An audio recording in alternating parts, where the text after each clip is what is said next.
इसकी शुरुआत में हम चारों तरफ बर्फ ही बर्फ देखते हैं, जिसमें कि एक बड़ा समुद्री जहाज फंस गया है। लोग उसे निकालने की जद्दोजहद में लगे हैं। इस जहाज का कैप्टन एक बूढ़ा आदमी है। रात में इनको एक बड़ा धमाका सुनाई देता है। जब ये लोग वहां पर जाते हैं तो वहां से ही कुछ दूरी पर एक आदमी बुरी हालत में मिलता है। और इसी के साथ आती है एक बड़ी मुसीबत, जिस पर गोलियां भी असर नहीं कर रही होती हैं। वह बेहद ताकतवर है और देखने में इंसान जैसा राक्षस। वह राक्षस उसी आदमी को वापस मांगता है, पर वो लोग उस पर बंदूक से हमला करके उसके नीचे धकेल देते हैं। वह राक्षस इतना शक्तिशाली है कि अपने दोनों हाथों से जहाज को पलट दे। घायल आदमी कैप्टन से कहता है कि मुझे वापस उसके पास भेज दो। इस पर कैप्टन मना कर देता है। वहीं कैप्टन को पता चलता है कि इस राक्षस को इसी आदमी ने बनाया है और वह राक्षस कभी मरता नहीं है और घाव भी जल्द ही ठीक हो जाते हैं। वह घायल आदमी बताता है कि उसका नाम विक्टर है। वह एक डॉक्टर है। उसके पिता भी एक बड़े सर्जन थे। विक्टर ने ही उस राक्षस को बनाया है। कैप्टन उसे अपनी पूरी कहानी बताने को कहता है। यहीं से कहानी फ्लैशबैक में जाती है, जहां पर हम देखते हैं कि विक्टर की परवरिश एक शाही परिवार में हुई थी, लेकिन उसके पिता उसे और उसकी माँ को ज्यादा पसंद नहीं करते थे। वो बस कभी कभार ही घर आते थे।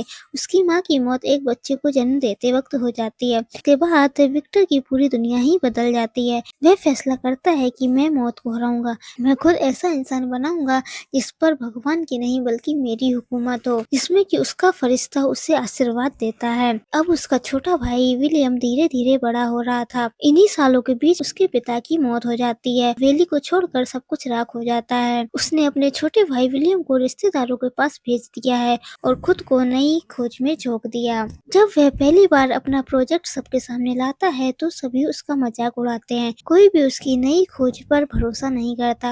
वे लोग इसे सिर्फ एक जादूगर की जादूगरी कहते हैं। उसकी इन बातों से वहाँ पर बैठा एक आदमी इम्प्रेस हो जाता है, जो कि उसके ही भाई की चिट्ठी लेकर आता है, क्योंकि अब तक वहाँ पर फोन का आविष्कार नहीं हुआ था।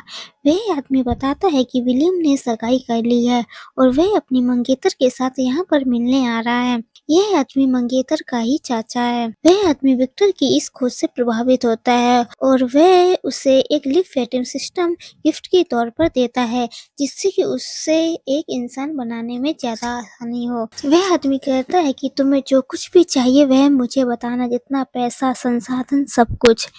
तो बदले में विक्टर इसकी कीमत पूछता है। वह आदमी कहता है कि फिलहाल तो मैं बस इस करिश्मे को रिकॉर्ड ही करना चाहता हूँ। उतने ही देर में विलियम और उसकी मंगेतर वहाँ पर आ जाते हैं, जिसका नाम एलिजाबेथ है। वह बेहद खूबसूरत और सादगी और रहस्यमय से भरी हुई थी। उसके ख्यालात विक्टर से अलग होते हैं। पहली मुलाकात में ही उनकी नोकझोंक हो जाती है। कहानी फिर से प्रेजेंट में आती है। वह घायल आदमी एक गंभीर जानलेवा बीमारी से जूझ रहा है। बाकी जहाज के लोग इसे यहीं पर छोड़ देने के लिए कहते हैं, लेकिन कैप्टन अपनी बात पर अड़िग रहता है। वह कहता है कि अब मैं इस आदमी की रक्षा कर रहा हूँ। विक्टर आगे बताता है कि इस खोज में उसके छोटे भाई ने उसका पूरा साथ दिया। जल्द ही उन्हें काम करने के लिए एक अच्छी जगह भी मिल गई। इसके पूरे सेटअप का कार्य उसके छोटे भाई की देखरेख में पूरा हुआ। इसमें उसने छोटी से छोटी चीज का भी ध्यान रखा हुआ था। इन्हीं सब के बीच एलिजाबेथ और विक्टर की नजदीकियां बढ़ने लगीं। अब दोनों ही एक दूसरे को पसंद करने लगे थे, लेकिन बाद में एलिजाबेथ ने ही इस रिश्ते को आगे बढ़ने से इनकार कर दिया। मोहब्बत की जंग में हार जाने के कारण विक्टर इस अनोखी खोज में जीत जाना चाहता था। इसके लिए उसने दिन रात काम में खुद को झोंक दिया और फिर एक दिन अचानक से बहुत भयंकर सब कुछ तबाह करने वाला तूफान आया। यह देखकर विक्टर और भी जल्दी जल्दी काम करने लगा। तभी विक्टर के सामने उसके अंकल की एक भयानक सच्चाई सामने आई। उन्हें एक गंभीर जानलेवा बीमारी ने जकड़ लिया था, जिससे कि उनका पूरा शरीर खोखला हो गया था। वे विक्टर से कहते हैं कि मेरी मौत के बाद तुम अपनी इस खोज से मुझे फिर से जिंदा कर देना। इसके लिए तुम जो चाहो मैं तुम्हें दूंगा, यहाँ तक कि एलिजाबेथ भी। लेकिन विक्टर उनकी बात नहीं मानता, तो वह आदमी गुस्से में उसकी सारी चीजें तोड़ने लगता है। खींचातानी के बीच उसके अंकल की नीचे गिरने से मौत हो जाती है। लेकिन इससे भी विक्टर को कोई खास फर्क नहीं पड़ता। उसे बस आज खुद को साबित करना था, क्योंकि अगर यह तूफान निकल गया तो पता नहीं कब तक उसे इसका इंतजार करना पड़े। विक्टर सारा सेटअप करके अपने में बनाए हुए इंसान पर टेस्ट करता है। इसी के बीच बिजली के एक जोरदार धमाके के साथ सब कुछ तहस-नहस हो जाता है। विक्टर अपनी आखिरी उम्मीद भी हार जाता और दुखी होकर वह थकान के कारण सो जाता है। जब उसकी सुबह आँख खुलती है तब वह देखकर हैरान हो जाता है कि उसके बनाए इंसान में रूह आ गई है। वह चल फिर सकता है, देख और सुन भी सकता है। उसके पूरे बदन पर मांसपेशियों के जोड़ने के निशान थे।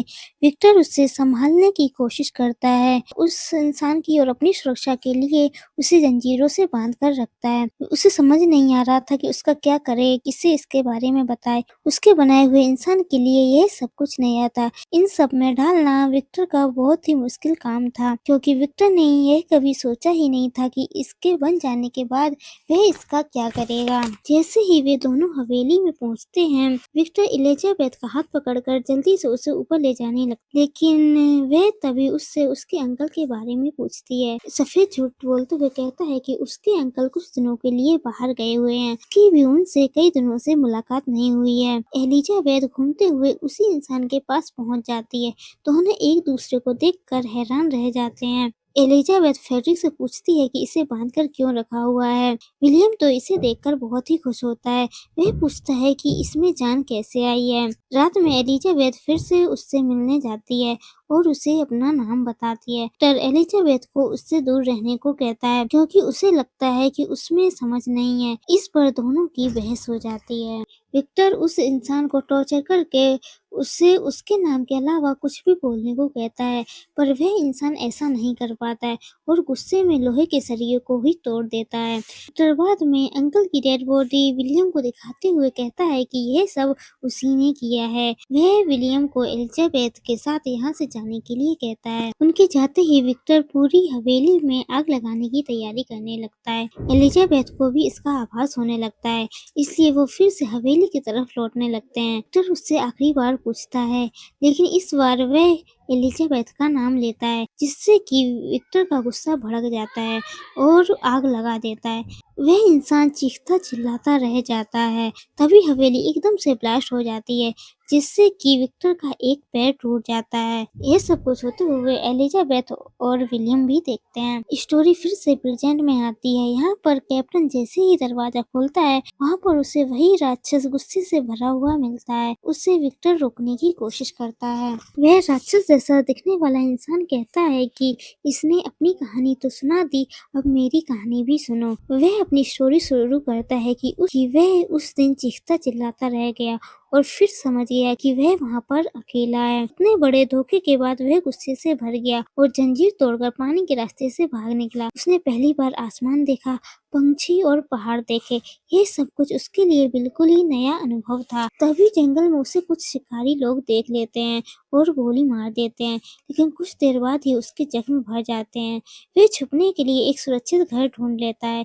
यह उन्हीं लोगों का घर है जिन लोगों ने इसको गोली मारी थी। वह यहाँ पर दादा पोती की जोड़ी को देखकर बहुत कुछ सीखने की कोशिश करता है और समय समय पर उनकी चुपके से मदद भी कर देता था। जब सब लोग बाहर चले जाते हैं तो वह इंसान दादाजी के सामने आता है। वह बूढ़ा आदमी कुछ देख नहीं सकता था, तो फिर दोनों के बीच बस दिल से रिश्ता था। उसने उनसे बहुत कुछ सीखा और ढेर सारी कहानियां भी पढ़ी। दादाजी उसे खुद को ढूंढने के लिए कहते हैं। वह फिर से उसी पुरानी हवेली में लौटता है, जहाँ से उसे कुछ फोटोज मिलती हैं। तब सब कुछ उसे समझ में आ जाता है और वह अंदर से टूट जाता है। वहीं से उसे विक्टर के घर का भी पता चलता है। वह लौटकर दादाजी के पास जाता है, तब वहाँ पर वह देखता है कि घर पर कुछ भेड़ियों ने हमला कर दिया है। इस कारण दादाजी पूरी तरह से घायल हो जाते हैं। वह उन्हें बचाने की पूरी कोशिश करता है, लेकिन तभी घर के कुछ मेंबर्स आ जाते हैं। उन्हें लगता है कि यह सब इसी राक्षस ने किया है। वे लोग इसका पीछा करके गोली मार देते हैं। उसके बाद उसे पूरे 2 हफ्तों के बाद ही होश आता है। मैंसन में चारों तरफ खुशियों का माहौल है, क्योंकि आज का ही वो दिन है जिसका वर्षों से इंतजार था।